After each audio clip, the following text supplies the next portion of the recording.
Hi, I'm Pelly Cervantes, and this is Seizing Life, a bi-weekly podcast produced by Cure Epilepsy.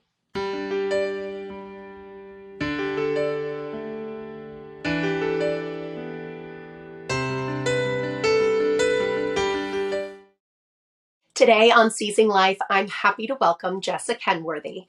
Jessa is the training director at Paws for Ability, an organization that trains and places service dogs with children and families.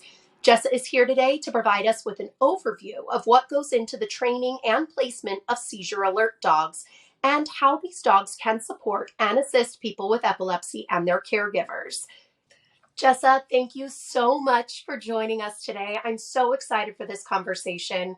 I find that seizure dogs are such a hot topic of conversation within the epilepsy community. People have so many questions. To start off with, can you tell us a little bit about the organization that you work with, Paws for Ability? Yeah, absolutely. And thank you so much. I'm so excited to be here and to be, trying to shed some light on some of these things. It's definitely a newer field within service dogs, and so very excited. So for Paws for Ability, we're an organization based in Xenia, Ohio, and we place service dogs mostly with children with disabilities and also with veterans. Very good. And how long has the organization been in business? Yeah, so Four Paws has been around since 1998. Okay. And what type of service dogs do you offer? And does it vary depending on the disability that the owner will have?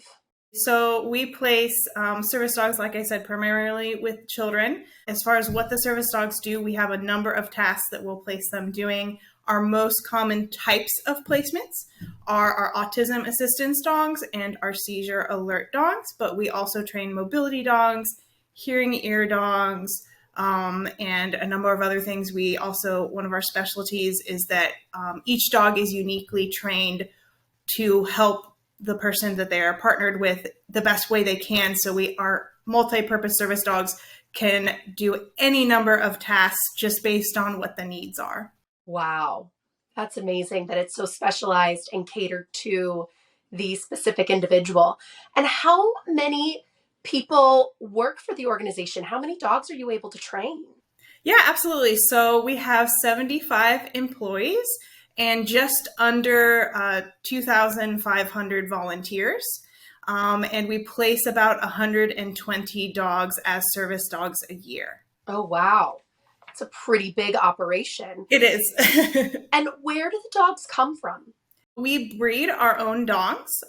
Being able to be a service dog it takes a lot of course, training, but it also takes the right type of personality. So to get more likely a dog personality that is going to fit being a service dog, we breed all of our dogs to get that, but also for specific tasks as well. We'll look at that and say, okay, we want to breed these dogs together because, we want to have a litter of dogs that's going to be more likely to be able to be autism assistants, or a litter that is more likely going to be able to do seizure alert. Right. So what kind of breeds are those typically? Yeah, absolutely. So our main breeds are golden retrievers and Labrador retrievers.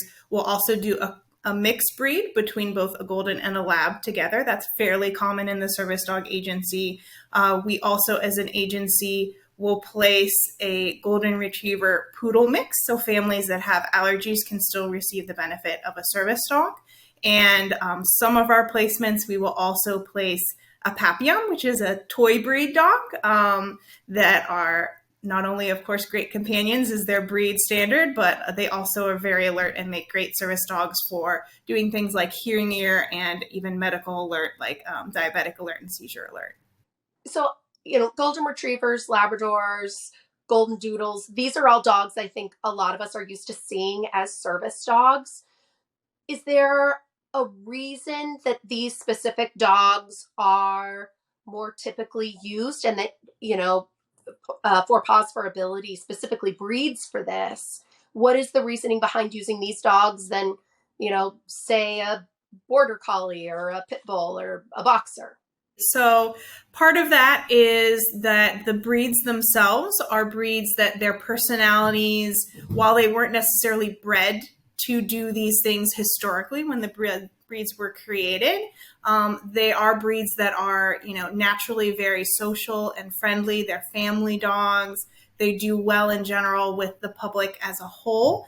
And they've just been bred to be very happy, biddable dogs who like to do jobs and want to please you, which of course makes them great service dogs. The other piece is unfortunately a lot of public perception, especially with certain bully type breeds like pit bulls. The public often, unfortunately, doesn't have the best sort of view of them. And even though pit bulls are, most of them are so lovely, sweet, kind dogs, it would be more difficult for many families going in public.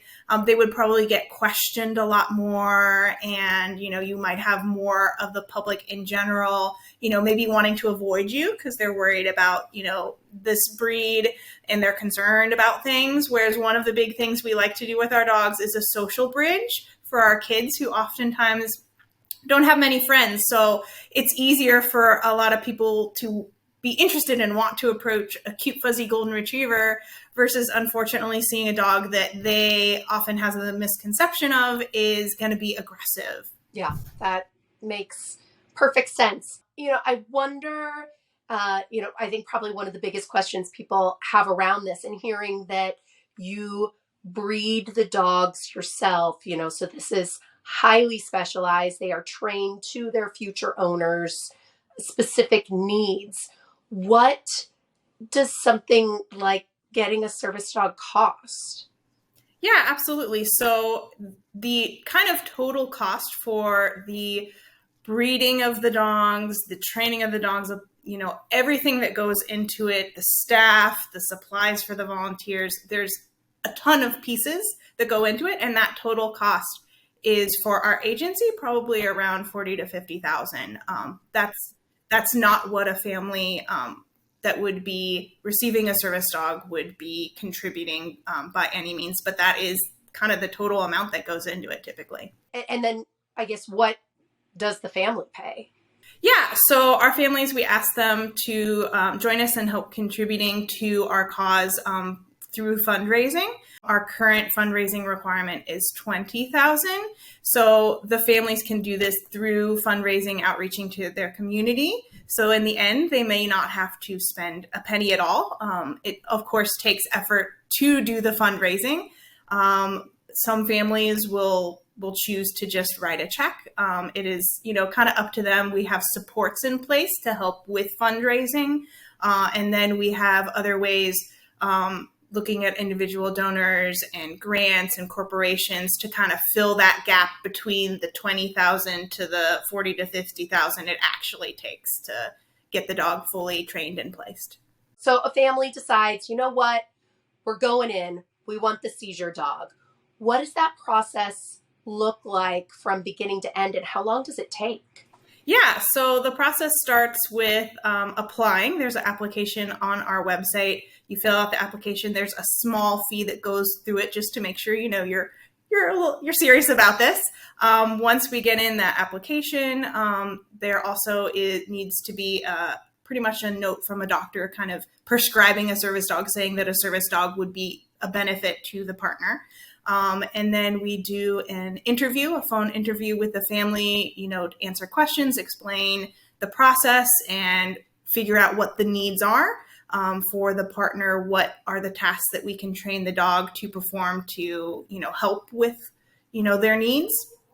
And at that point, once they've finished that, there's a couple other paperwork pieces they need to submit, and then they're ready to fundraise. The fundraise is kind of the part that is sort of the most up in the air. Some families might have one fundraiser and they meet their goal. Others, it takes longer. As a generalization, our fundraising for families takes 4 to 6 months. Once the fundraising is complete, they are placed into our next open available class, which at this point is about 2 years out. So then we have that 2 years to breed and train the dog that they will be receiving. So we're thinking pretty far out in the future here. And I guess that's important to think about, though. If your child is newly diagnosed or within the first couple years of this, it's good to get in now and get on the list, get the fundraising going, because this is a long lead time. And that makes sense. If you're training the dog specifically to go with the child, then you have to have the child ready to go, and then you have to train the dog. Hi, this is Brandon from Cure Epilepsy. Did you know that 1 in 26 Americans will develop epilepsy in their lifetime? For more than 20 years, Cure Epilepsy has funded cutting-edge, patient-focused research. Learn more about our mission to end epilepsy at cureepilepsy.org. Now back to Seizing Life. What does dog training for, seizure awareness alert even look like? I can't even imagine how you do that training. So, of course, once, like I said, the start process of, we're breeding dogs specifically, not only to be service dogs, but oftentimes to be certain types of specific dogs. Once the dogs are born, their training pretty much starts immediately after they're born, with different exercises to get them comfortable with being touched by humans and different sensory things to kind of help their mind grow and build different bridges towards different inputs. Once they can hear and see, we're starting to socialize them to different visual stimuli and different auditory stimuli. As the puppies continue to grow, their first year is typically very focused on socialization. To be a good service dog, you need to be confident enough in any environment and with any person to be able to do your job. If you can't, then you can't focus on your job. It doesn't matter how well trained you are. If you're nervous, you're not going to be able to do your job. So that's our primary focus for that first year. After that first year, we do an evaluation on all the dogs, kind of see what are their natural abilities, their natural talents, what's their personality like. We figure out, all right, are there still some things they need to work on? They get evaluations at 12 weeks, 6 months, and then the year to kind of just help them along and provide support as needed. If we determine they're ready to go on to that next step, we kind of select them at that point for the partner that they're going to be working with, and we start tailoring their training to that specific partner. And we bring the dogs back for advanced training, and they're in advanced training for, months, where they learn at that point all the specific skills they need to be able to be a service dog. Our volunteer trainers, as well as socializing them, have taught the dog, manners, basic obedience, social skills, stuff like that. So they're not coming in loving everything, but with no basic knowledge, but their specific service dog skills to their placement are being trained in advanced training. And then after the dogs have been trained, the families are coming to a class where they learn how to handle their fully trained dog. That is a 9-day class at this point. And there are programs that they have to go through before attending class, where they do a lot of their education before even coming to class. And then that class, at the end of that, they have a public access test to make sure that they can handle the service dog in public. And then we go home with all sorts of supports in place, weekly Zoom meetings, monthly check-ins, different paperwork, just so that, we are constantly supporting that team through that first year, as it is often the most sort of challenging as you are transitioning to not only having another family member, but a family member with a job. And, so it's a lot. So we definitely want to have not just support till here's your dog, but plenty of support after they've received the dog as well. Yeah, that's an interesting point, that this is a working dog. This is not the family pet. This is, it is a family member. It's part of, you said, the team. How does that work if you already have a dog in your home? So for Paws for Ability, we do not require that you rehome any current pets that you have when you would be receiving a service dog, as long as those pets are not going to be, aggressive to the service dog. So some agencies require that you rehome, which makes sense for their program and what they are trying to do. But for us, we find that it doesn't impact the service dog's ability, we will say, okay, this family has cats. So we make sure that the dog is comfortable working around cats and can still do their job around cats. So Jessa, it sounds like, with all the training that goes into place, that the dog is roughly around what, like 2.5 years old when they're placed with a family? Yeah, so that's a fairly typical age. We might go as young as a little over a year and a half. But yeah, that general kind of time frame around 2 years is pretty accurate. Some agencies will place their dogs at an older age, which makes sense for their, what they do and what they're trying to accomplish. For our dogs, having a bit younger can be a benefit because most of our placements are with children. It allows sort of, the youngness of the dog as well to be able to be a little bit more adaptable to some of the behaviors that the child might be presenting. A bit older dog might be a little bit less likely to be interested in sort of adapting to some of those maybe a bit more intense behaviors that the child has. Now, you mentioned, you do a majority of placements with children. Is there an ideal age for placement that you've seen? No, not necessarily. We will place our service dogs at any age, whether, probably our youngest has been 1 or 2 years old. And we've also had adults that we have placed with where, they might be in their 20s or 30s, but, maybe they are, at a school level of, 8th grade or something like that. And so we will, still place, they're still living at home and with family. So it's not a situation where you turn 18 and you don't have that option if you need a service dog from us. Do schools allow these kind of like seizure alert dogs in schools? What has been your experience there? Yeah, so schools is one of our trickier areas. Some of our families can struggle a little bit with that.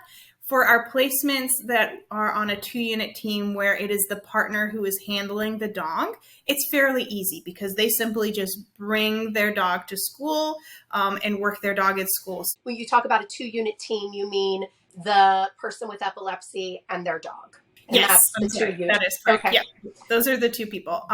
So just like if you need a wheelchair, you don't have to get permission. You just come to school in your wheelchair. Same thing with the dog. Where it becomes a little trickier is with our 3-unit teams. So for our 3-unit teams, it is the dog, the partner, and then a trained adult who is handling the dog for the benefit of the partner because the partner is unable to handle the dog themselves. And that can be tricky because that needs to be a one-on-one scenario.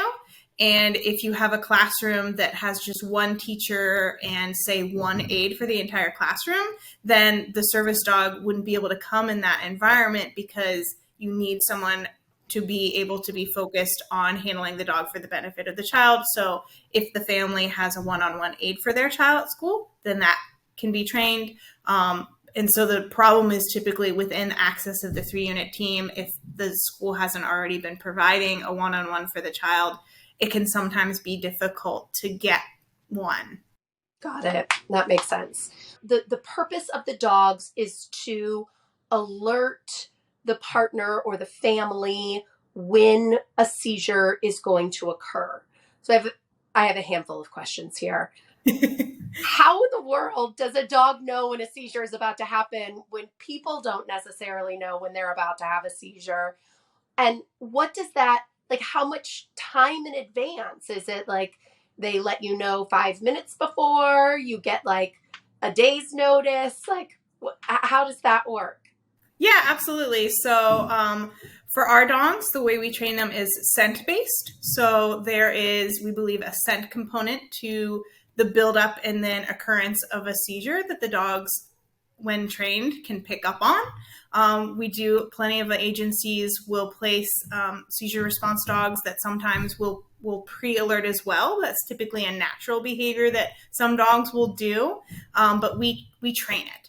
And we train that based on scent. So the families will send in scent articles of when their child has had a seizure, and we use those to train the dogs on that scent so that they learn that whenever I smell this smell, it means a huge party and a big reward. And so I want to make sure to tell you every time I smell the smell. So like if I were to tell you, every time you smell a vanilla candle, I'm going to hand you $1,000.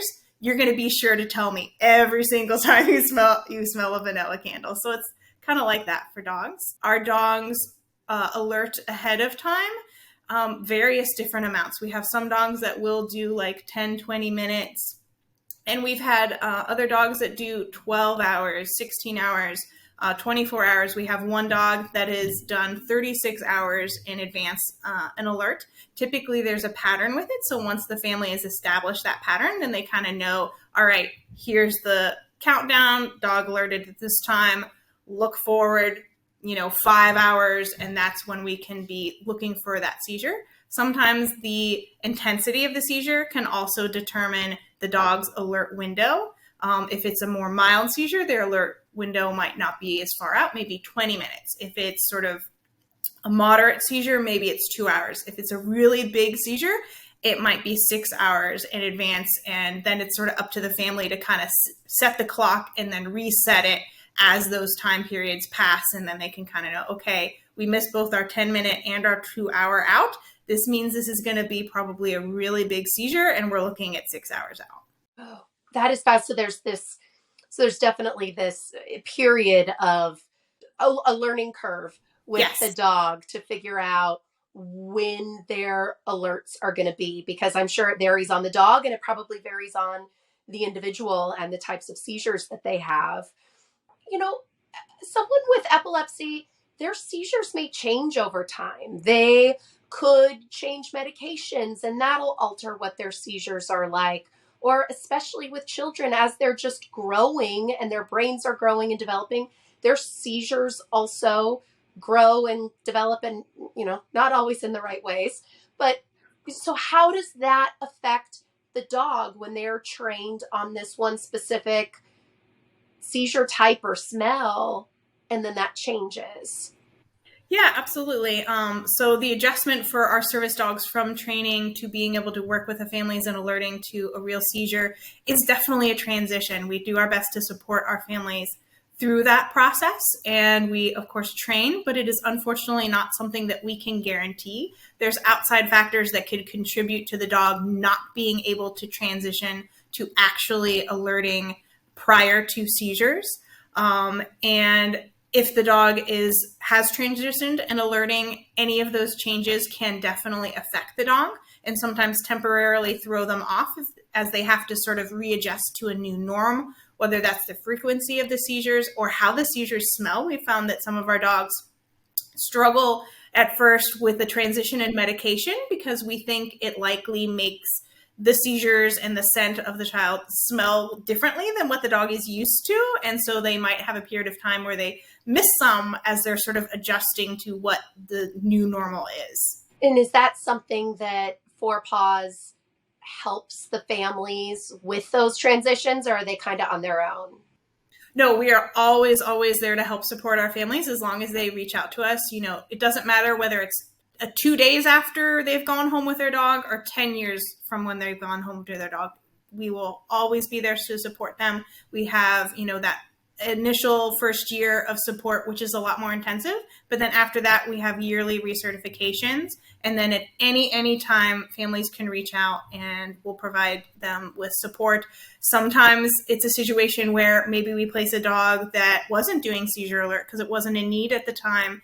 And then maybe the child develops seizures later. We can have the dog come back and learn that additional skill and then go back to them. So we lifetime support of our dogs and our families. Oh, wow. That's amazing. What a relief for the families. Now, I have to imagine that not every dog makes the cut.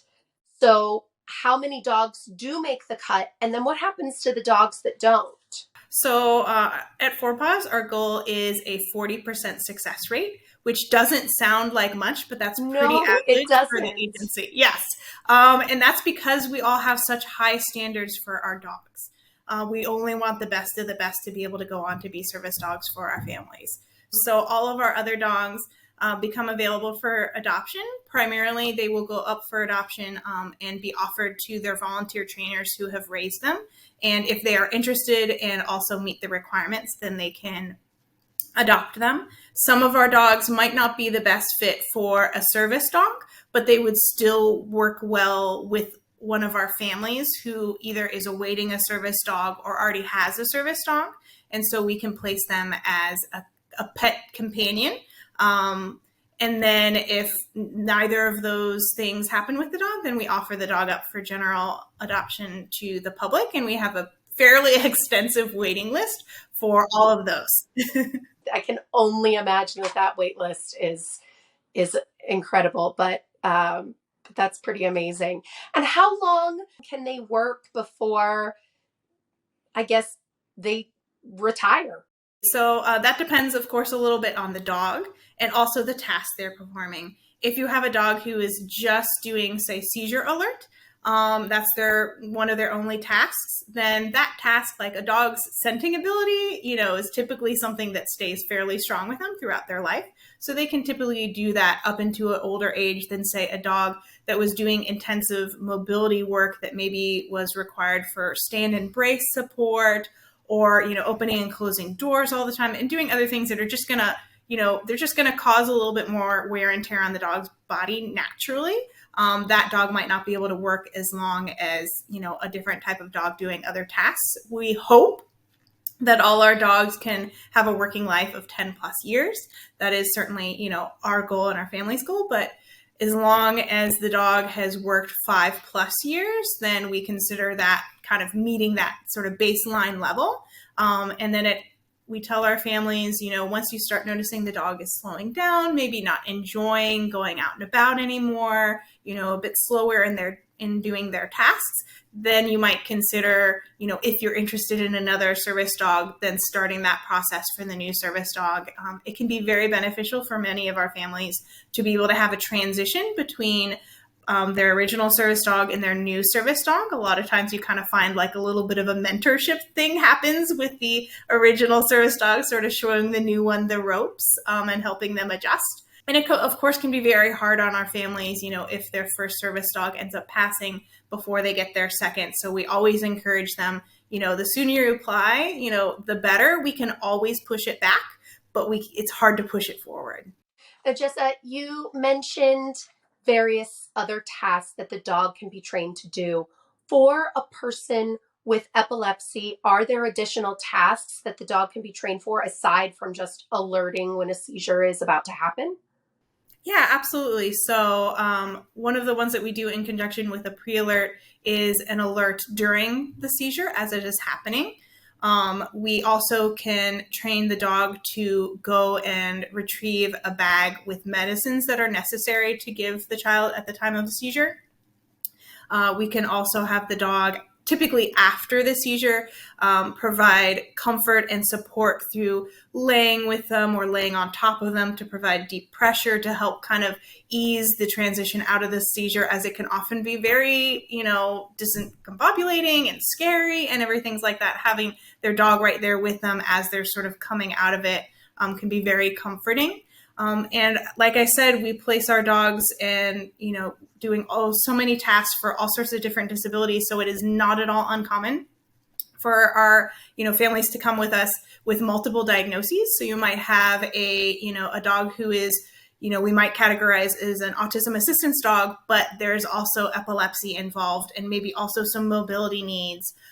So we, our families we can pretty much, tailor, as I said, the dog to their needs. So you might have a dog that is doing, multiple different things that you would sort of normally categorize in different categories, but it's all things that they need to, help them and, help support them. And now I know that you are based in Ohio, but you do provide dogs nationwide, correct? Yes, that is correct. And then I also understand that you have a furry friend yes. there, perhaps at your feet, that we can meet. Yes, absolutely. Let me wake him up. Sniffles. Hi, buddy. Okay, come on. This is Sniffles. Hi, He is Sniffles. A golden retriever. That's it's an appropriate name for a dog. Yeah, so he's in training right now, in advanced training. I'm training him in behavior disruption, which is sort of the comforting support, as well as seizure alert. So he is kind of towards the end of his training, and will be going out soonish. I can't obviously divulge more information than that, but yeah, he's working on those things, and he's such a love bug. He's such a sweetheart. Oh, he looks like it. Oh, yes, we're talking about you. You're very Yeah, handsome. he says thank you. Oh my goodness, what a love. I love it. Jessa, thank you so much for walking us through this process and answering all of the questions. The work that you do for families is incredible, and we are so grateful to have organizations like yours helping our epilepsy community. So thank you so very much. Absolutely. Thank you so much, Kelly, for having me. I'm very excited about this.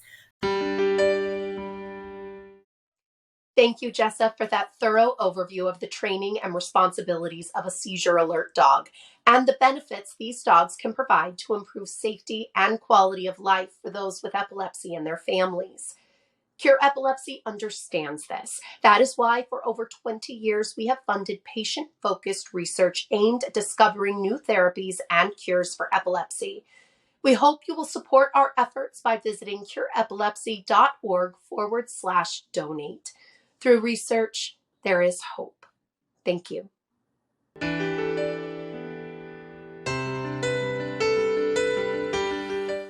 The opinions expressed in this podcast do not necessarily reflect the views of Cure Epilepsy. The information contained herein is provided for general information only and does not offer medical advice or recommendations. Individuals should not rely on this information as a substitute for consultations with qualified healthcare professionals who are familiar with individual medical conditions and needs.